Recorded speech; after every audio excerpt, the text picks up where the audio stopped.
we are when he pushes the magic button over there. You do have to go He to hasn't pushed the Zoom and magic, there start you go, the there's the session magic now. button. How do you tell? Because it's you up there now, not Oh. the saver screen. So wants if it you're, to be? Nobody is wants it everyone to all I won't set charge you if for that IT session. Recording in progress. we start now? Could Now- we, now that I yeah, could we understood. just That was creepy. clarify whether we have the detail for the fire department and administrative tonight? Or are we only looking at the overview? I can't hear you, sorry. Are we only looking at the overview? Because No, they no, can't- no, no, you have the, They can't get into it. Where is it? We don't. I have an amended 5/12/22 budget workshop agenda that Oh, says yeah. air. Okay, it's, should be 14 pages long. yeah, okay. I mean, Rick You brought might, his on you might have to wait for it to load. print it. I had to do that here. Wait for what to load? Where is it? What am I waiting to load? It's under the folder for tonight, Yep. under revised agenda. Stan, I got it. I think we got it. I don't know. Hmm? I think I have it. I think the little thing that does, was this 520, it's a little spinning thing. You get that? Do you What's see it? that? At the bottom of the agenda? Yeah, Okay. Page 1 of 14. right. Okay. Good job, Steve. You're welcome. We're in session, so I'm still looking at an air. We're good. do you want to Good- get started? You're good to go. Okay. Yeah, we're good to go. Okay. Who's up first? Chief? No, administration. Oh. Let's get them out of here. This will be quick. Let's Good, not do, even here. Huh? can we do administration first? Yeah, let's do that real quick. Okay. In your, I hope so. I hope so, yeah.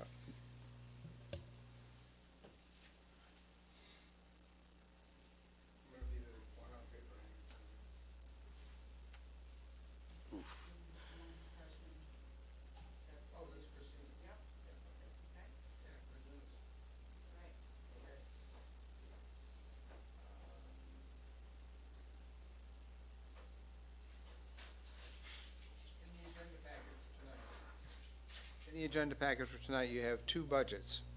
One is the administration budget, the other is the fire department budget, which includes EMS or ambulance service. If you'll go to the administration budget, we should be able to deal with that fairly quickly and then go on to the fire department budget. In the administration budget, we've got a total of just over $1.3 million in cost, which is oddly enough a 37% increase over last year. But the major change is that we moved all the costs related to economic development out of the engineering budget and into the administration budget, because that's really where it's managed from. And it didn't make any sense for it to be in the engineering budget. So that was a substantial increase in the administration budget. Beyond that, there's a third of the cost of the customer service manager. A third goes to administration, a third goes to the finance department, and a third goes to the city clerk's office. In addition to that, there is an adjustment for the actual cost of the assistant city manager position, reflecting excuse me, reflecting what Mr. Post is actually being paid. And then finally, there is, under economic development, the change from last year to this year is a $50,000 increase to market the city and market downtown with Main Street reopening. It includes about $25,000 for light pole banners that will be switched out by season. And then there's another $25,000 for advertising and promoting the city through various tourism and similar outlets. The theory behind that is that people don't know we're here unless we're showing them that we're here. So, you know, we're going to market Waterville. We lost Claude. That's it for the administration budget. Any questions for Steve? Counselor Green. Chairwoman. Yeah, so the promotion of the reopening, are any of those costs being shared by the chamber or Waterville Creates, or are we bearing that For cost? marketing? Right. No, because they don't really focus on the city, and they don't focus on marketing the city. They focus on marketing their whole membership, and they do it in kind of a shotgun fashion. And, you know, we're in their book that they put out, but we're in there with 9 or 10 other municipalities. So this is to help us stand out from the crowd. And it's something that we've been talking about for over a year. We just didn't have the funds to do it in the first budget, so I put that in here so that we can get ahead of the game, so to speak. Okay. The downtown banners, that is something that I am led to believe used to be done, and we just want to do that again so that downtown Waterville, especially Main Street, has an artistic tenor to it as opposed to just storefronts. And these banners will go on the street side of the light poles, and the other side of the light poles will have flower pots, hanging flower things during the warm weather. Which is still something we can strike out if we need to. Now that Main Street's gonna be reopened, are we going back to our Christmas parade? Going back to, The parade? Parade of Lights. Yeah. It was a COVID thing, but here we are. sorry. That's okay. Going back to what? Parade of Lights for Christmas season. Oh, the Parade of Lights? Yeah. I hope so. Well, it is. We spend like $4,000 or $5,000 on that every year. So you want to make sure that it's in there if you're going to do it. We have to coordinate with the other organizations to be able to do that, but I'll put that on the list of things to make sure it's addressed. Thank you. Yep.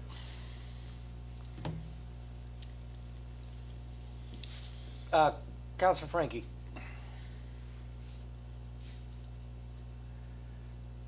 The fire budget, Hold on. Claude has a question for you. Hold on. okay. Actually, I don't have a question. I have a comment. Actually, it's a complaint. The city charter calls for the city manager to present a budget to the finance committee, the municipal finance committee,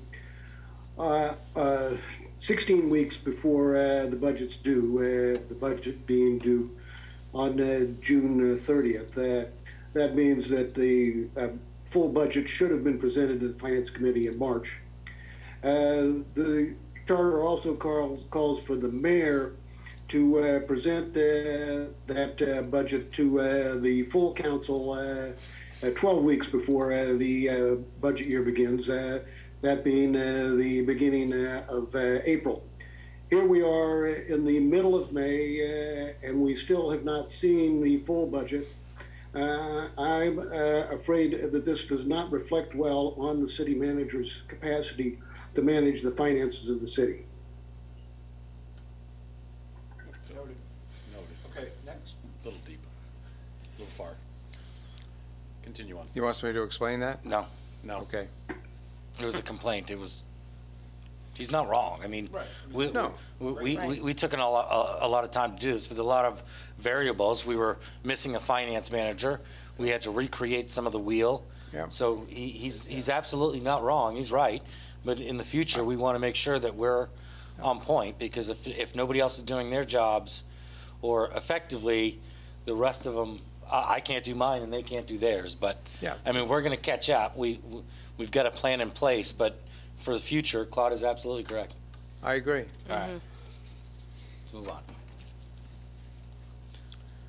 And before I get lambasted later, I didn't just mean Christmas. I meant every winter holiday. Let's just put that out there. Don't worry, you're not going to. Don't worry. Not that we've ever done that, but Yeah, I just want to make sure that's the we one. could start. Yes. Any other questions for this part, or can we move on to fire? Roll it. Moving on to fire. Okay, just a quick overview on the fire budget. Most of the increase in the fire budget is as a result of the labor contracts that the council has already approved, and I'll let the chief take it from here. It's your moment. Oh, thank you. I need training on that.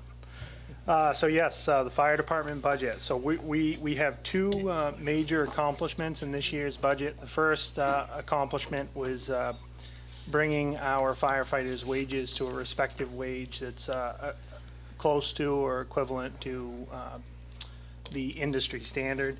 And then the second big jump here is implementing a fourth shift to change the work schedule to reduce burnout in the fire department.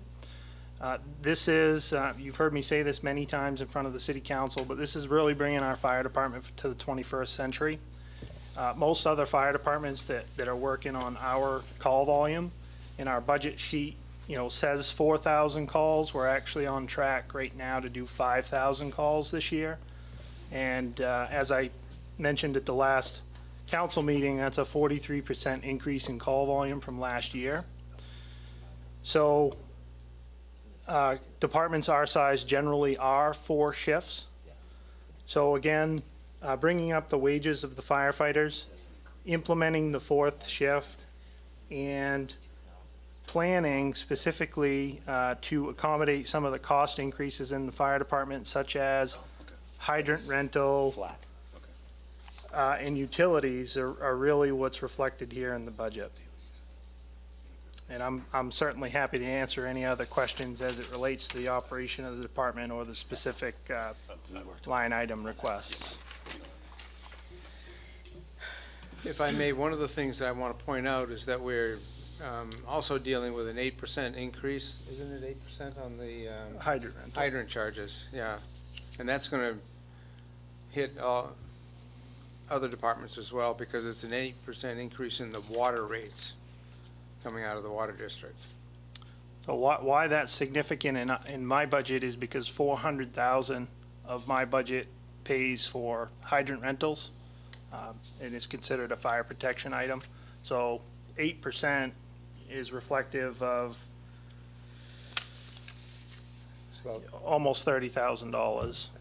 And then the utility, specifically the water, I believe is going to go up 16%. So that's been budgeted as well. They're gonna get us coming and going. There is an additional 50,000 under the facility and repair maintenance line. That was one of the requests that both the council and city manager asked that I put in here. That will pay specifically for some new HVAC controls this year for the building, and a few other items as it relates to maintenance. Go ahead, Rick. Thanks for throwing that line in there, chief. Just try not to spend it all. That's all I ask. Anytime we can roll that money forward and build a little bit of cash down the road, not CASH, CACHE, the better off everybody will be. The projections on your water and your rentals, are you expecting those to continue to rise over the next 2 to 3 years, given where the economy and all that is right now? So my understanding is that the hydrant rental specifically is regulated by the Utilities Commission. It's actually done through legislature. Generally, we don't see increases every year in that particular line. It's usually every couple years, but it comes from, my understanding, the state. Okay. And that's done through public forum. There's an opportunity for all of the public to go and obviously oppose, rate increases. But at the same time, I think the Kennebec Water District and the Kennebec Sanitary District do a pretty good job with explaining why the increases exist. We don't have to like them. I don't like them, but I think they do a good job with their public outreach on why the increase is there. Okay. Any other questions for Chief? Councilor Frankie. had a question for the administrative budget. That's being presented to us separately from the finance budget. However, there's a shared position. I'm wondering why we're not looking at the departments that have shared positions all at the same time, rather than to do them piecemeal. Why are we looking at the administrative budget shared position individually? Why don't we look at all the shared positions together? The answer to that, Councilor Frankie, is that we're not that sophisticated yet. I think we have the right people in place to get ourselves there. We may not get there next year, but that's the direction that we're headed in.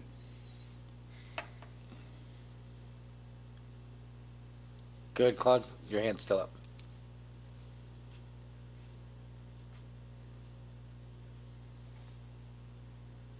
Yeah. Any other questions? I have a comment, though. Please. Steve, you gave us this piece of paper. Is this in the shared drive for everybody to see yet? It is? Is it, The overview. speakers aren't on. The overview is in the shared budget. Yes. Yes. Okay, all right. So the available tax levy, can you explain out loud for us the top boxed in section? Just so I have Yeah. us and everybody listening as a What idea of what's going on. What we've done with this quick analysis or quick explanation is that we've taken the available tax levy, which is a calculation provided to us by the assessing department, added to that the revenue projection for the city and the revenue projection for the school department. We come out with a total revenue projection of $49.5 million. And then we added together the total cost for the city and total cost for the schools, which added up to $51 million, a little bit more than $51 million. It left us with a shortfall of $1.85 million. Then after that, following the lead of the Finance Committee, we used unassigned fund balance to the limit that they set of 14%. We actually hit 13.9% here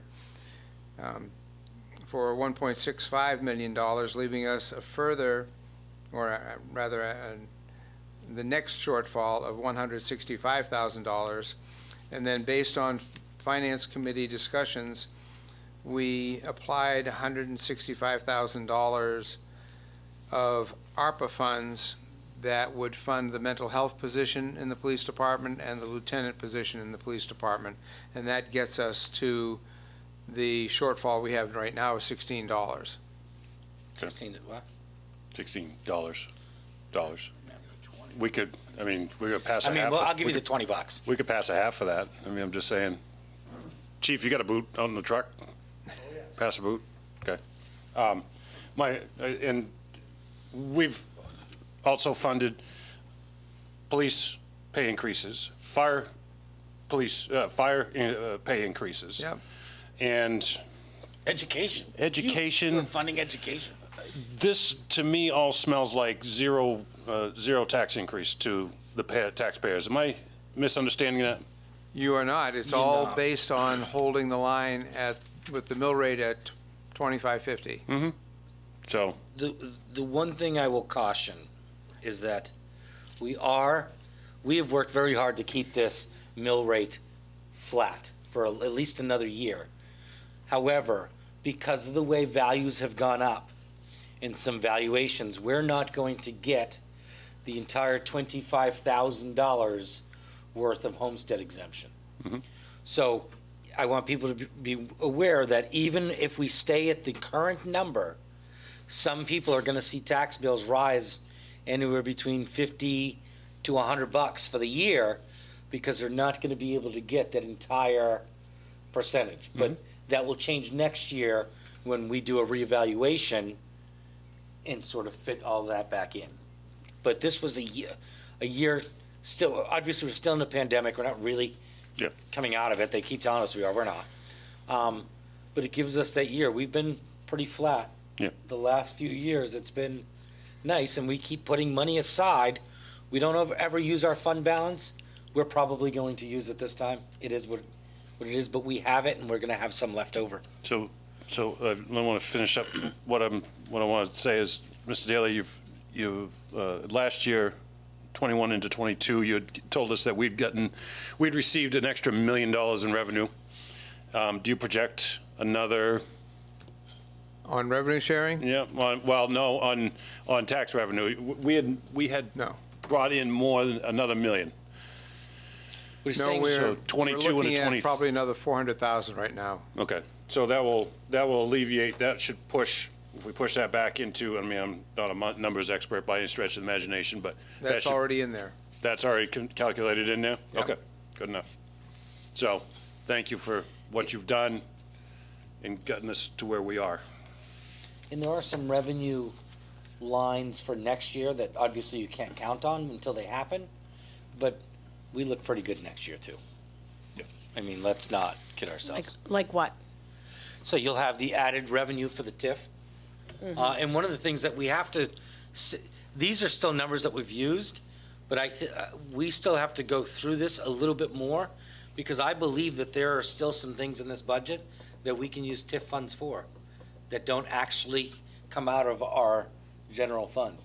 Like you want to use the money for, let's say you're going to do the Waterville Create stuff, or you're going to do the marketing stuff. Well, that should come out of the downtown TIF, not out of our normal budget. That's where But- it came from. Good. Oh, okay, so that came from the TIF, because I believe all the TIF funds that we expect have been plugged into the budget, right? Yes. Yeah. Yep. It's not like we have any We've extra used, coming in. we've used all of the anticipated TIF set aside and about $230,000 worth of the TIF fund balance, which leaves about 240 in that fund balance, which gives us some margin for next year. Plus whatever comes into the TIF for next year. You'll have the hotel, you'll have the art center. Yep. That'll be what, almost another $1 million. Yeah, the TIF revenues this year are pretty stagnant Yep. because of things not growing as quickly as we thought they would. And remember that the April 1 is the date when all of the values are set. So, you know, it's wherever the construction is at that point in time that determines the value.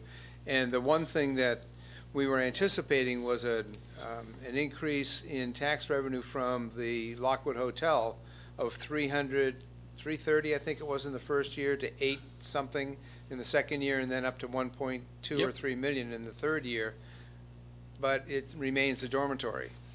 So we're not going to see that big jump until it's no longer a dorm. Coming next year or two. Why is that still a dormitory? I think they're done this year. They use it for the rest of the school year, but it is my understanding that sometime in August or September, it's going to start being used as an actual hotel. Do we have that in writing? I And doubt it. I don't mean that in how it sounds. I'm surprised that is still being claimed as a dormitory Yeah, at this stage in the game. I believe it's in part because of a higher number of students. A higher acceptance rate than expected. Way higher. But that's not the city of Waterville's problem, speaking out loud. That's theirs. It's, Well, it's their building and Yeah. their, their mission, so. but it was, it was proposed to the city of Waterville as a hotel. And we got. It's going to be, a hotel beginning in August. Right. Yeah, I just don't want to see August come and go, and Yeah. it's still a dormitory and, I missing think- out on those revenues. I agree, and I don't think any one of us want to see that not be a hotel Yeah. come August. Yeah, that's what I that was mean, billed most at. of all, Colby College, I believe. Yeah, Yeah. and I think we were all fairly like, yeah, go ahead and Yeah. use it for COVID, given what it Right. was at that point. But now it's, we're getting to the point of, we're moving I think I think through this. they're getting to the point too. Okay. They're ready. So Of course, hopefully we'll also have Manor Gardens, Yep. which is absolutely, that's gonna be underway fun. now. Yeah, did you see it? They tore it down. Claude, To Councilor Foss's point, the date for reevaluate or for determining the value of property is April. Since it was still a dormitory in April, that's what the assessor is forced to evaluate at this year. Whatever they do in August is not to the point. It's what they were doing in April that counts. Bureaucracy. Good times. Anyone else? Do you need a motion to adjourn? No. Oh, Oh, maybe, but oh.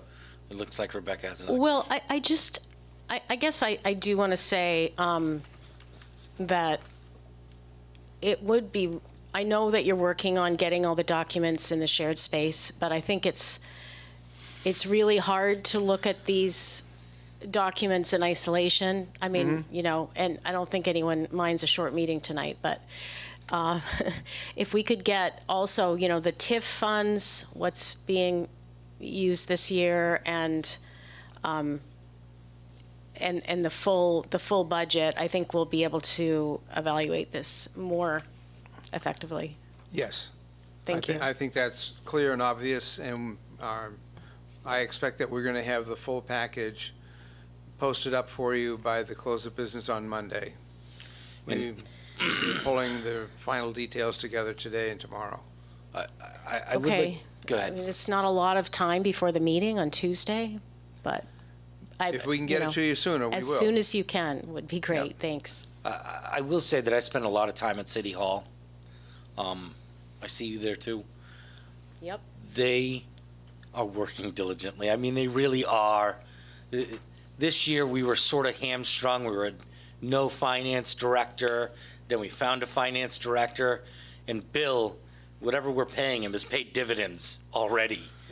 Bill has been a very good asset for us to have in the city, and he's all over the place working this. And I think that this year was a little tougher because of that. It won't be so bad next year. But even with all the obstacles that we've had to face, even with all the inflation that everybody is feeling at home, on day one of our budget talks, we're talking about a flat mill rate. Like, I don't know the last time that was the first discussion we had on day one of budget talks. Might as So, well. huh? Might as well. You know, I mean, it's a testament to the council, it's a testament to the new city manager, and you know, everything that's gone on for the last 2 years with COVID. Yeah. You know, and now we've got the inflation rate at what it is. And somehow we still managed to be Now, zero. That being said, though, next year, Next year is going to be tough. that one's gonna be tough. Next one's going to be tough for everyone.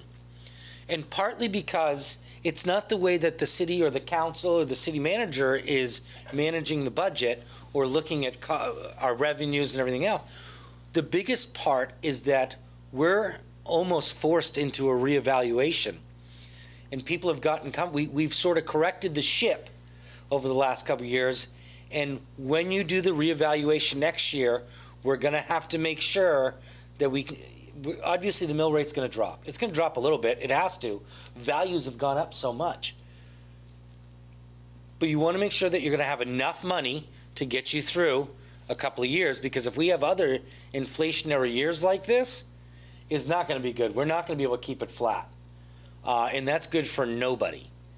And some people are going to get hit hard. Tom, your ward is probably going to get hit the hardest in this next reevaluation.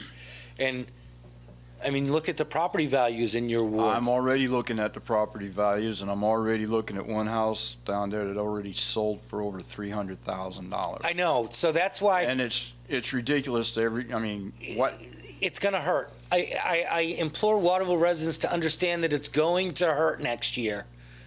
And the reason it's going to hurt is because the value of your property has increased, not because of what the city or its councilors have been doing.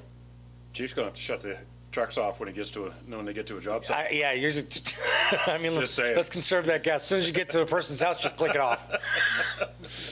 But there are going to be things that we have to do, and there are going to be opportunities for other revenues going forward. So nobody should be in a panic as to what's going to happen next year. It's not like the last reevaluation. Everybody sort of understands that this one has to happen. Our values are just going to be out of whack. And some people are going to suffer. And commercial values aren't going up the same way as residential values. Some of you people bought your houses 5 years ago for $120,000, and that house is now worth $240,000, $250,000. I mean, it's a bad thing if you want to stay in if you're trying to stay in your house for long periods of time, but Winslow can't wait for me to complete this house. I bet they can't. They want that revenue. You see Claude's hand. Oh, I'm sorry, Claude, your hand is still up, sir.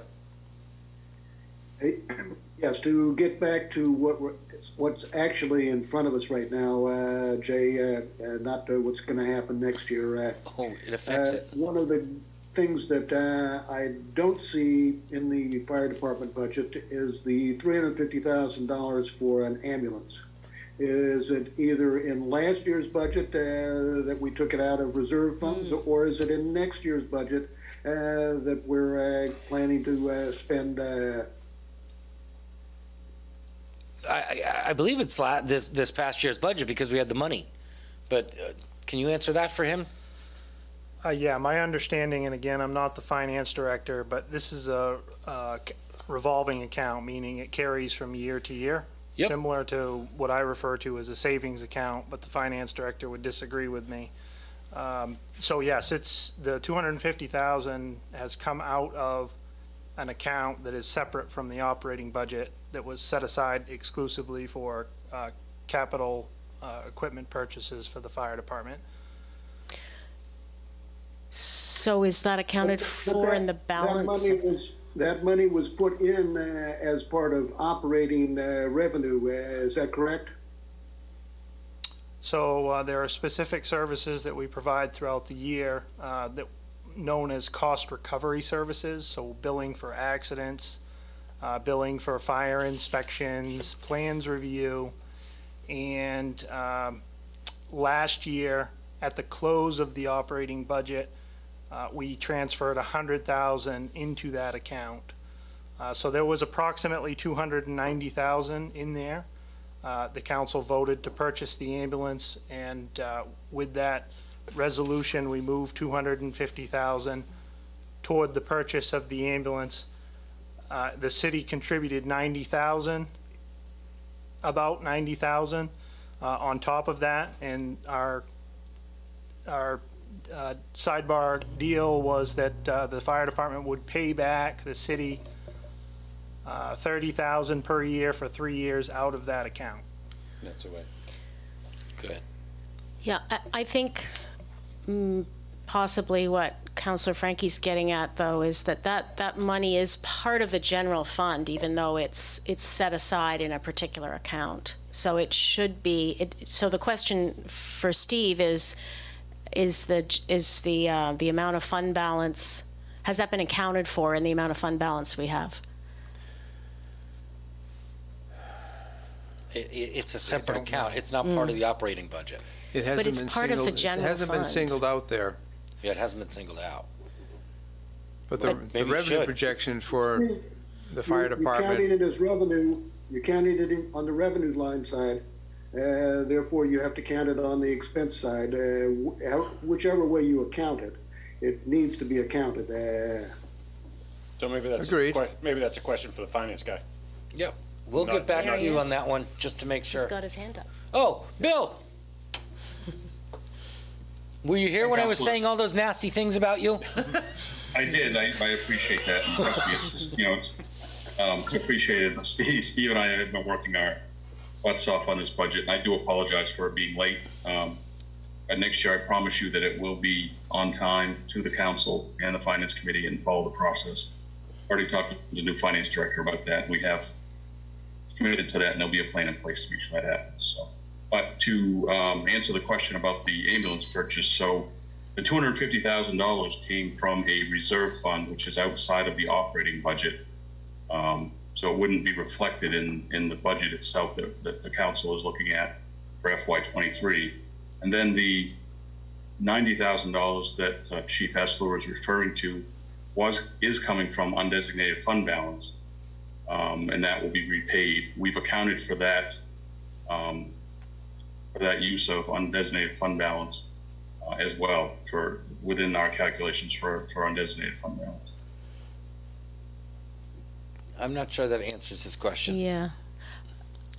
So shouldn't it be, I don't see anywhere in next year's budget, I don't see the $30,000 going back into the fund balance. Am I missing a line in the fire department budget? I don't think we get down No, and from my understanding, and correct me if I'm wrong, Chief Essler, still getting my head around all the different accounts, but the funding for that 30,000 will be at the end of the year. There'll be a transfer, if you will, from the revenue that comes in from the fire department for those billing services that Chief Essler had mentioned, and that'll be transferred back into the undesignated fund balance from those revenues. So shouldn't that be in the budget? You're expecting, you're getting ready to spend money, irrespective of where it comes from. The fire department has said that it's going to put $30,000 back into the fund balance. So that ought to be a line in the fire department budget. It could be reflected in that way, yes. I think he's asking that it be reflected that way, which makes sense. I mean, that's going to be another 30,000, even though it's going to the fire department. That's $30,000 worth of revenue coming back over. But that's a capital expenditure, not an operational expenditure. I agree. Operational is man hours. CapEx is. Councilor Floss. We decided that the ambulance was going to be operational, not capital. So is that you voted for that? I understand. Don't get all testy.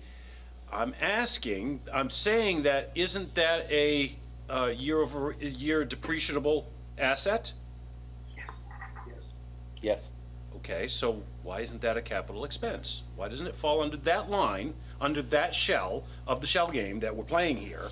Why does it have to fall under operational? I think the biggest thing is not that it has to fall under operational, it's that we want transparency. Okay. we need it to fall somewhere. Okay, I think can we- that's the point. Yeah. Can we make it fall somewhere? You know. Where should it fall? We will look into it and make sure that it's visible and accounted for. Thank you. Thank you. Thank you. That's all he wants. It's nice and easy. I knew what you wanted, Claude. I'm good with that. Anybody else with any other questions?